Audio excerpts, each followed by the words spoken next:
ஒரு ஓனாய் என்ன செய்யறது, காட்டுக்குள்ள இருந்து அப்படியே வெளியில வந்து வீதிகளில், வீடுகள், சிற்றூர் கிராம பகுதிகளுக்கு வந்து கோழியை பிடித்து தின்னு வருது. இது தினம் கோழி எப்படி தின்னுட்டு போயிருதே அப்படின்னு நினைச்சு அந்த கிராமத்து மக்கள் ஒரு கத்தியை, கூர்மையான கத்தியை ஒரு இதுல கட்டி அப்படி வைத்து அதுல கோழி ரத்தத்தை தடவி விட்டு விடுறாரு. இந்த ரத்த வாடைக்கு அந்த ஓனாய் வந்து இந்த கத்தியை அப்படி நக்குது.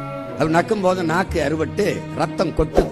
அப்ப ரத்தம் வர வர மேலும் மேலும் மேலும் மேலும் சுவைத்து சுவைத்து நக்குது. தன் ரத்தத்தையே தெரியாது சுவைச்சு சுவைச்சு அப்படியே சாப்பிட்டுட்டே இருக்கு. கடைசியா மொத்த ரத்தம் சிந்தி செத்து போகுது. அப்படிதான் என் மக்கள் இந்த ஓனாய் கட்டி மாதிரி இந்த இலவசத்துக்கு ஆசைப்பட்டு, அது உங்க ரத்தம் தான், அது உங்க காசுதான், 5000 ரூபாய் என்றால் 6800 கோடி இழக்கிறது அரசு. அரசு காசிலே ஒரு கட்சி தனக்கான வாக்கை உறுதி செய்கிறது. இது எவ்வளவு பெரிய கொடுமை, எவ்வளவு பெரிய கொடுமை.